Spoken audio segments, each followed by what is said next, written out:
Hi, this is Jen of NotJustForChristmas.net, and I'm here with a review of the GB Pockit Stroller.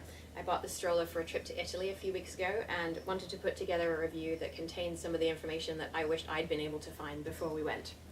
So one of the first things I wanted to mention is that this stroller has very good forwards and backwards stability, but if you are taking it over any kind of cobblestones, as we did in the streets of Florence, or you're going up and down curbs to try and maneuver around people, the wheels tend to shimmy backwards and forwards a fair bit, and they can actually spin around in circles while you're moving forwards. It can be a little bit disconcerting, I find, looking down at it doing that, but strangely enough I actually didn't find as though it impacted the steering at all. You can lock out the front wheels using this button so that they only move forwards, but actually I found that made steering more difficult when you're maneuvering around up and down curbs and that kind of thing. So I can imagine it being helpful if you're going forwards a long way in one direction, like on a beach for example, but for in a city I actually didn't find that so helpful. So not something that made it too difficult to use, but just something that was a little odd, I thought. So moving on, one other thing that I learned the hard way was how to maneuver this thing up and down curbs. So going up is actually not that difficult. Put the wheels on the curb, lift the stroller up and move forward. It was going down that was the hard part. So my instinct is when I'm moving off a curb is to put the wheels down as soon as I can. And what I found was I'm actually bottoming out on a metal bar that's running across the front of the stroller. So the way I figured out to solve this problem is to keep pushing the stroller forward with the front wheels up in the air until the back wheels are almost to the edge of the curb, and then go ahead and push the rest of the stroller off the curb. And so that neatly goes ahead and solves the problem of bottoming out on that front rail. Another thing to point out is this very small carry basket here at the bottom, which the manufacturer claims has a weight capacity of about 10 pounds. I think I probably did stuff more into it than that. You're limited not so much by the size of the basket, but by the size of the opening right here, which is very small. You're not going to be able to put a big bag in there. The best way I found to make use of it was to pack things in there individually, so sweaters and jackets and sandwiches and water bottles and anything else I might need for the day. I went ahead and put those things in individually, and it actually held quite a bit. But as you can see, as you push down on the basket, it ends up being even lower than the metal bar that's at the front there. So that further exacerbates your bottoming out problem. But again, something that can be solved by just pushing the stroller towards the edge of the curb before you go down. The stroller's handles are actually a little bit low. I'm about 5'8" feet tall, and it seems to be the right height for me when I'm standing here like this. But as soon as I start to take a step, and I actually walk fairly fast and I take long strides, what I find is that I have the stroller out in front of me like this, and instead of holding the handles, I end up pushing the stroller with the heel of my hand and pushing it along the crossbar like this. So if you're any taller than me, this stroller is probably not going to work for you because you're going to end up bent over trying to push the thing, which could be pretty uncomfortable. If you're shorter than about 5'8", it should be fine. I found the handle position was fairly ergonomic if I was actually able to put it in that position, to push it in that position, but because I wasn't, I just mainly used the crossbar. And I did find that a fair bit of vibration, especially on cobbled streets, came up through the stroller, but it's just something I kind of learned to live with. One major flaw on this stroller, I think, is the sunshade, which unfortunately is basically useless. If the sun is directly overhead or is behind you, then your child gets great protection. As soon as you turn a corner, sun's coming in the side, and your child is no longer protected. So my 2-year-old actually found the best thing to do with this was to play hide and seek, because she can pull it down and play peekaboo. But as a sunshade, it's not really good for much. So you will want to make sure that your child is wearing sunscreen and or a hat. The stroller straps, for some reason she is actually able to get her arms out of these fairly easily. The stroller has some anchor straps on the back right here, and these will actually slide up and down, and they can be tightened as well.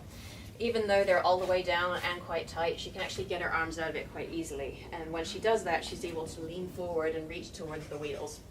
We never had an incident where she tipped over or caught her fingers in the wheels or anything like that. But just something to be aware of, especially if you have a longer armed child. So finally, one thing I wanted to mention about taking on a plane, which is I think the main reason why people are going to buy this stroller, is because you can actually take it on a plane. It will fit in the overhead bin and under the seat in front of you on any plane that I traveled on. That goes from the long-haul international flights to the puddle jumpers, 2 seats on each side of the aisle with tiny overhead bin space. I was able to fit it overhead on any kind of plane that I traveled on. The main issue I had actually was convincing the gate agent that it would fit. And so when I showed up for my first couple of flights with the stroller to the gate, they said, "Oh, you have a stroller, let's tag it, we're going to check it under the plane." And I actually was not able to convince them that the stroller would fit on the plane.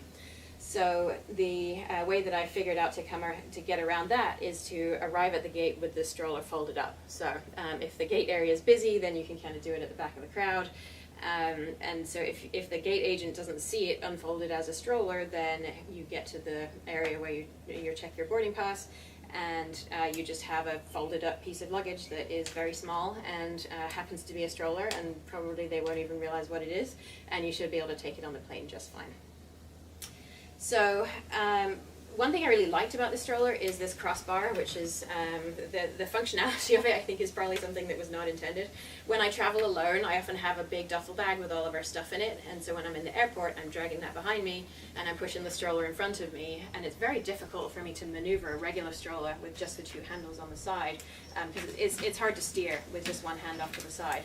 But with one hand on the crossbar right here, it's actually very easy for me to maneuver on the carpet in the airport, dragging a suitcase with the other hand. I wouldn't want to do it with one hand anywhere other than in an airport, but for that functionality it actually works quite well. So one thing that other reviewers have mentioned that I think this stroller is lacking is a carry strap, and I have solved this problem here with a simple luggage strap that I bought for $7 at a drugstore. And so what I do with it is when the stroller is being used, I just kind of tuck the strap out of the way. When I'm going to carry with it, I turn it so that the buckle is facing towards the inside, like this, because I don't want the buckle against my shoulder. I go ahead and collapse the stroller, and to do that, I first press the buttons and collapse the extension. I found that if you try and collapse from full height without stopping first, it actually is quite difficult to do. So you collapse the extension first, and then go ahead and push down on the stroller, making sure that the buckle is inside the stroller, because if it's outside, you won't be able to fold it up all the way. Go ahead and collapse it like this, fold it in on itself, and do up the clip. And then underneath your useless sunshade is a carry strap. And so it was just looped around the fabric of the stroller on the inside, but once it's all folded up on itself, it's actually the weight of the strap is being borne by the handles themselves, so it's not damaging the stroller in any way. And at this point you can just kind of throw it over your shoulder and carry it. And I carried this for quite long distances without any trouble at all. So that's one fairly easy way of getting around the carry strap problem, but hopefully they'll fix that in future generations. So the main reason that people buy the stroller, I think, is the fact that it will fit on the plane, but just the flexibility that it gives you. I've mentioned a lot of points about the stroller that I think could have been handled better. Overall, the amount of flexibility that this gave us on our European trip was really incredible, especially when I'm traveling alone. I don't want to be holding a 2-year-old when I'm walking around a city sightseeing, and she doesn't always want to ride in the stroller, but sometimes she does. So it's really awesome to be able to have the flexibility to choose. Does she want to be carried for a few minutes, and then is she ready to go in the stroller? Okay, I flap the thing out and I've been able to carry it as far as we need to go, and it's here and ready whenever I need it. We went to Bologna and we climbed the tower to the top and looked down on the streets of Bologna, and I couldn't take the stroller with me, so we just folded it up in its small position and left it, tucked it in a little cubby area. It was fine there for an hour. Nobody realized what it was. It took up no space whatsoever, and it gave us the flexibility to do something that we otherwise wouldn't have been able to do. I think we were able to actually make a tight connection on our return trip. We didn't have very much time, and if we had to wait for the stroller to come up from underneath the plane for 10 minutes in between, it could have been even tighter for us to actually make that connection. So in terms of being able to do things time-wise that you might not be able to do, I appreciate the stroller from that perspective too. It folds up small enough that you can actually store it in a suitcase.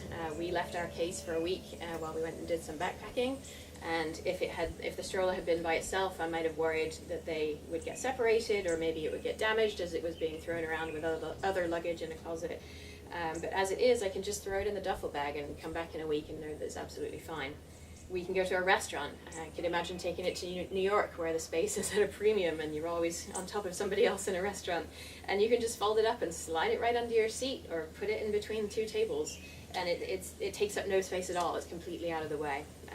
For things like stairs and escalators, where it might be difficult to manage your toddler in the stroller, you can just fold it up and sling it over your shoulder, and it's very easy to manage. So overall, I thought there were some things about the stroller that I would have found would be helpful to know before I had bought it.